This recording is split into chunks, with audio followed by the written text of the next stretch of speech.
Hello, this is our tutor example 3, but it's unfortunate I'm not going to give you this example. I'm not going to solve this example for you. I'm actually going to make this example your next project for day 5. So watch out for this as your day 5 project. But rather, what I'm going to do is that I'm going to write a computer algorithm. Let's go back to project 2.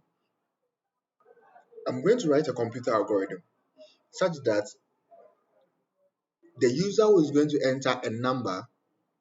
Now, the computer is not going to generate the factors of that number, right? It's only going to tell the user whether it's a prime number or not. So when the user puts in 9, the computer says not a prime. When the user puts in 7, the computer says a prime number.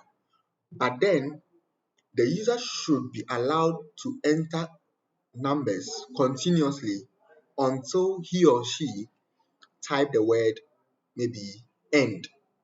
So until the user feels satisfied that, oh, I'm no longer interested in using the app, so I type end, then the program ends. But then the user should keep on using the app indefinitely. So if you listen to the what I said very much, let me open another file. So tutor example 3.py. Okay, so one, um, we are to write a computer program. Okay, we are to write a computer program that would determine if a user's input input is a prime number or not. Okay, that's one. Then two, we are to allow the app to run until the user types the word end. Excuse me, sorry. So this is what we are to do. So until the user type the word end, we are to keep on running the program. So until the user types end, so it should give you a clue that until a certain condition happens, and that condition is what um, until the word end is being entered into the system. So since it's giving us a condition, so it means that we should keep on determining, or we should keep on allowing the user to enter an input, and we keep on telling the user whether it's a prime number or not until the user, him or herself, says end. Okay, so this means that we have to use the for loop.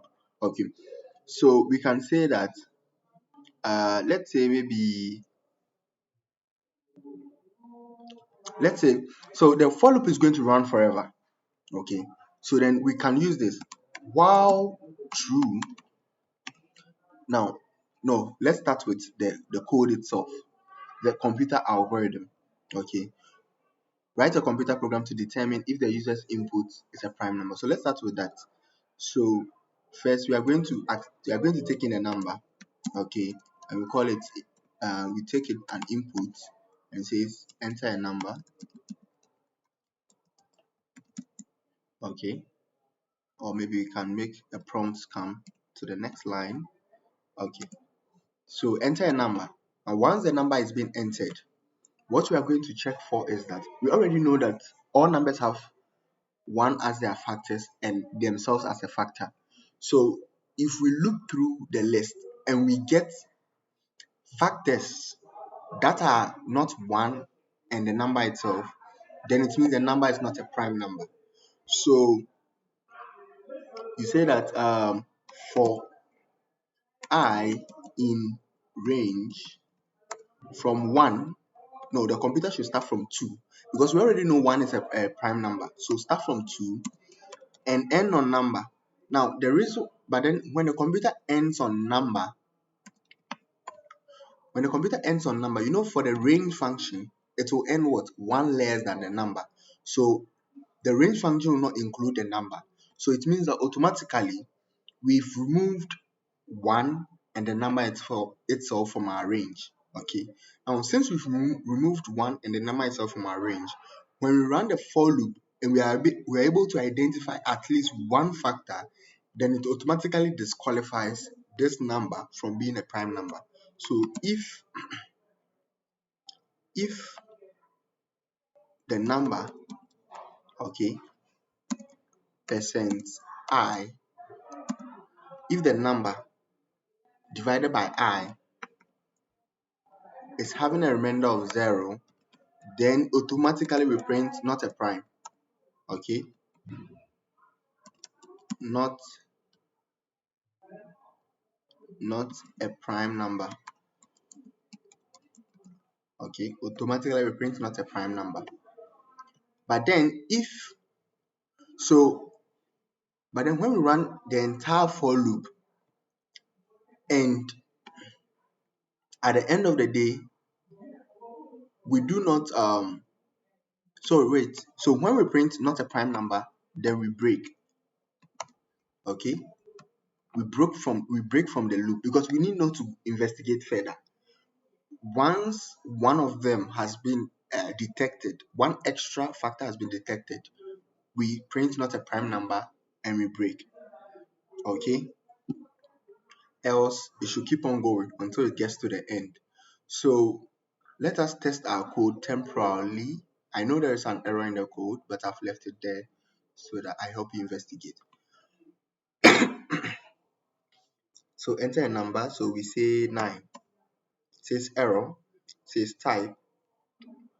Object cannot be interpreted as an integer. Okay, so that means that str object cannot be interpreted as an integer, and it's showing you on the line what? The 4, the line 5 in the for I in range number. So let's go to line 5. So this is line 5. So our number is a string because the input function always takes in the input as a string. Okay, so let us run it again and let's see.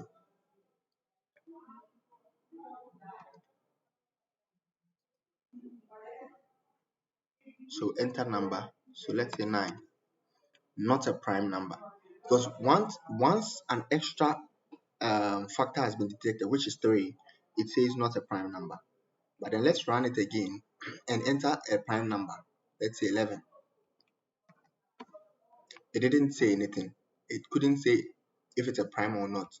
So this one detects whether it's a prime number or not. But then once we run the for loop and we are unable to detect a prime number, then we can safely say wait, I'm saying else. So we are saying that now you can use a for else statement. The else statement means that if you successfully run the entire for loop and you are done with the for loop, come and do this. Print prime number. Okay. So if you have successfully run all the for loop, print what? Prime number. But then if you are running the for loop and you meet at least one factor, print not a prime number and terminate and end the for loop. Okay. So let us run our code and see how it works. So let's put 9, not a prime number, and terminate. But let's put 11. 11 says prime number. So this else statement will only run if you are done running the for loop and it hasn't broken. Okay, so you are saying for this series of action, else do this. So the for loop will always run. If I remove this break, if I remove this break, what? I comment it out, so it's no longer running as a code. what you see is that when I even input 9, we get a double answer, not a prime number. Once it becomes not a prime number, the loop keeps on running, and once the loop reaches the end, it will come to the else statement. So we need to break it, meaning that the loop couldn't reach the end. And once the loop couldn't reach the end, this else statement won't be activated. Okay, so you can have a while else and a for else statement.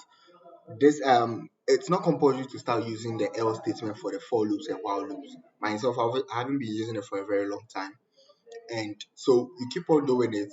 If you find out that it's not a prime number, we break it, else we print that it's a prime number. Okay, so this loop checks for whether it's a prime number or not. If we can't find any, which is the else, we print a prime number. But if we find any, we break it. So now that we have our code running, our code is running successfully. So let's say 9, we have to run it again, and let's say 20, it's not a prime number, we have to run it again, and let's say 31.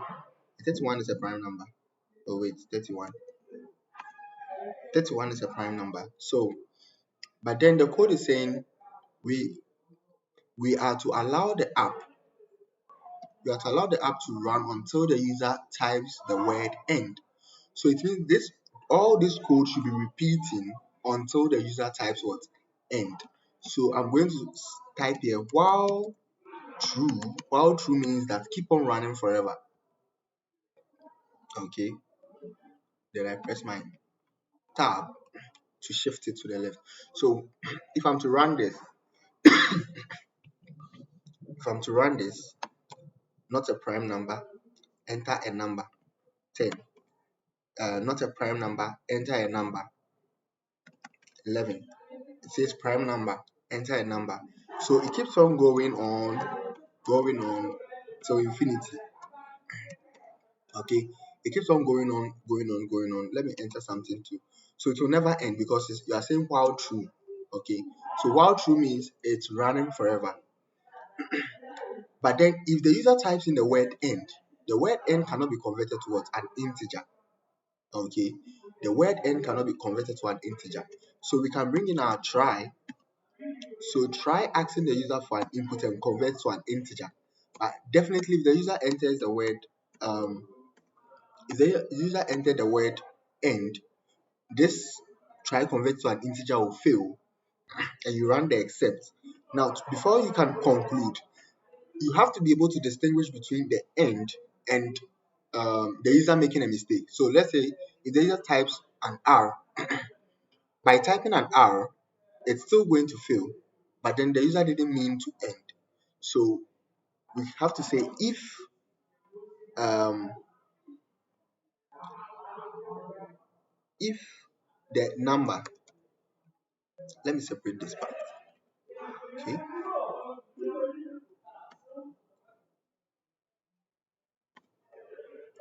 so number is equal to integer of the number.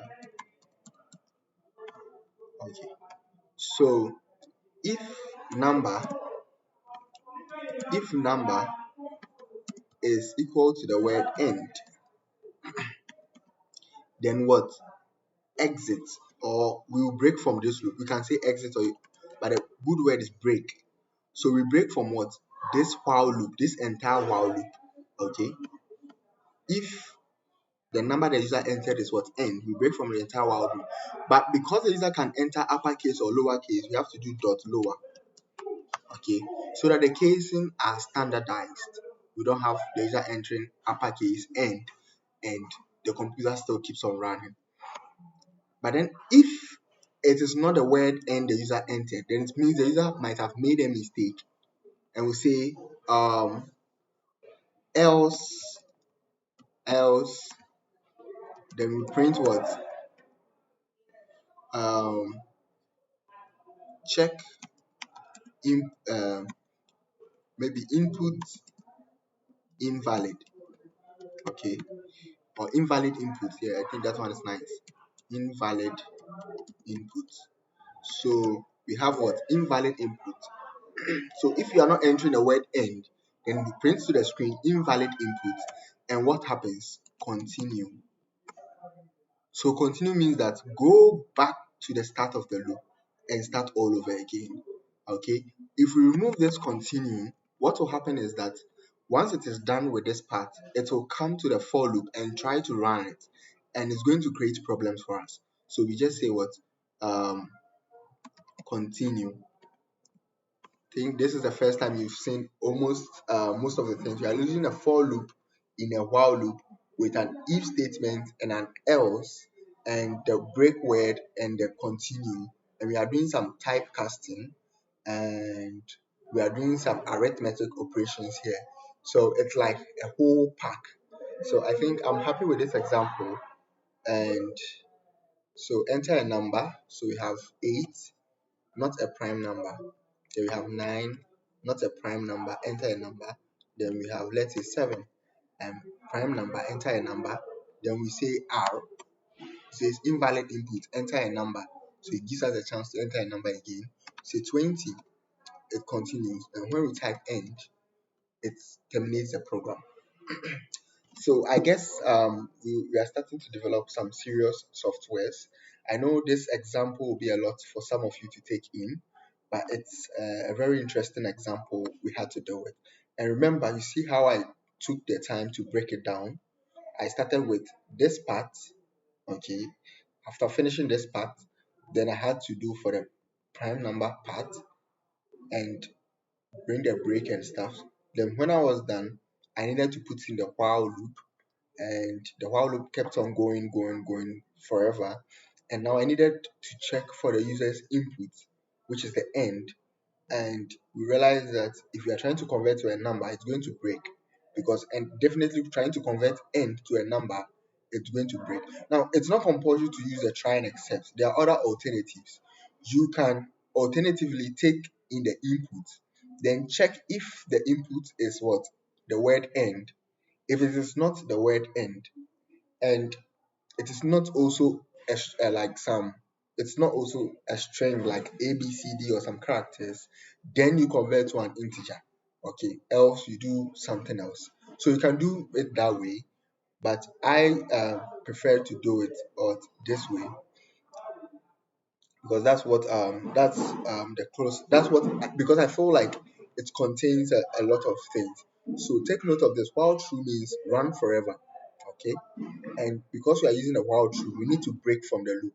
Now take note, this break function is under this for loop. This break word is under this for loop, so it doesn't break the entire while loop. It only breaks this for loop. Now this break is not the only loop. This break is under this for loop. Okay, even though this for loop is under this while loop, the break function affects the immediate loop. So this break is under this for loop, so it will affect only this for loop. And this break is not under any for loop or while loop, but only under this for loop. So it terminates this program for us. Okay. So that being said, I think I've answered the question on the tutorial example 3. I will make changes in the slide, then we move on. So as you can see, your tutorial example, your project 5 is finding the nearest prime number. So this is an example 10. The nearest prime number to the right is 11, and the nearest prime number to the left is 7. And out of the two, 11 is the closest. Now when you take 23, the nearest prime number to the left is 19, and the nearest to the right is 29. And it happens that 19 is the nearest. So the nearest prime number can be on your left or on your right. So you cannot choose one direction. You have to choose both directions. And remember, we'll be learning functions, so you need to write a function to check whether it's a prime or not. Then you run your for loops and stuff like that. It's getting interesting and tougher, but we have to face it. See you. Bye.